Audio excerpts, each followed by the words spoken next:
નમસ્કાર મિત્રો, આજે લઈને આવ્યા છે એક એવા વ્યક્તિની વાત જેણે સૌરાષ્ટ્રના ઘડતરમાં ખૂબ જ મોટું કાર્ય કર્યું અને મહાન અને ચિરંજીવી કાર્ય કર્યું છે. હા, એમનું નામ છે ઉચ્છંગરાય ઢેબર.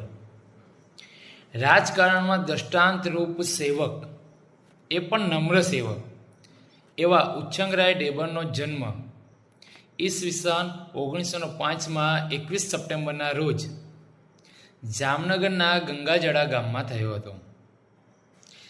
તેઓ પોતાનું શિક્ષણ મુંબઈમાં મેળવ્યું હતું અને એમને એમના જીવનની શરૂઆત ધારાશાસ્ત્રી તરીકે કરી હતી. રાજકોટમાં ઉચ્છંગરાય ઢેબર ગાંધીજીના સંપર્કમાં આવ્યા અને એમના સંપર્કમાં આવતા સત્ય અને અહિંસાના સિદ્ધાંતો એમને ગમવા લાગ્યા અને એ બાજુ એમને અનુસરવા લાગ્યા. ત્યાર પછી 1948માં તેઓ સૌરાષ્ટ્રના પ્રથમ મુખ્યમંત્રી તરીકે નિમાયા. આ સમય દરમિયાન એમના ઉપર ખૂબ મોટી જવાબદારી હતી, કારણ કે ત્યારે એમણે ગુજરાતમાં જે ખેતી કરતા હતા ખેડૂતો, એમના માટે બહુ મોટો નિર્ણય લીધો હતો અને વહીવટતંત્રની અંદર તેઓ ખૂપી ગઈ, ખૂબ મહેનત કરી અને જે અનેક પ્રશ્નો એવા હતા જેનું નિરાકરણ નહોતું, એનું નિરાકરણ લાવ્યા. 6 વર્ષ સુધી એમણે શાસન કર્યું છે અને ગુજરાતના અંદર સરદારના સ્મારકો, ગુજરાતમાં સરદારના સ્મારકો બનાવવામાં એમનો ખૂબ મોટો ફાળો છે.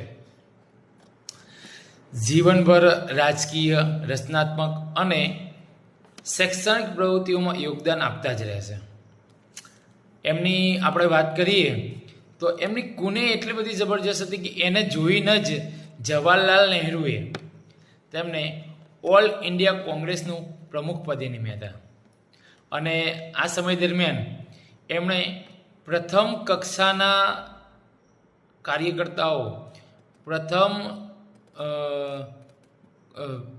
કોટીના અથવા પ્રથમ પેઢીના એવા કાર્યકર્તાઓ, ત્યાર પછી ત્રીજી પેઢીના, ચોથી પેઢીના કાર્યકર્તાઓ, આવા તમામ કાર્યકર્તાઓ સાથે, સમિતિઓ સાથે અનેક બેઠકો કરી અને એમણે રાષ્ટ્રીય કોંગ્રેસને એક મજબૂત બનાવી હતી. અખિલ ભારતીય કોંગ્રેસને મજબૂત બનાવવામાં એમનો જ મોટો ફાળો હતો. એ સિવાય ઉચ્છંગરાય ઢેબર એમણે ગૌ સેવા સંઘના અધ્યક્ષ તરીકે પણ નિમાયા હતા. અહીંયા એક વાત કહેવી જ પડે કે સૌરાષ્ટ્રના સર્જનમાં જેનો સૌથી મહાન અને ચિરંજીવી ફાળો હોય તો એ ઉચ્છંગરાય ઢેબરનો છે અને આ મહાન વ્યક્તિનું 1977માં અવસાન થાય છે અને આપણી વચ્ચેથી વિદાય લે છે. તો આ હતા આપણા ઉચ્છંગરાય ઢેબર. આવા જ એક નવા વ્યક્તિ વિશેષની વાત લઈને આપણે આવતીકાલે મળીશું. અસ્તુ, આવજો.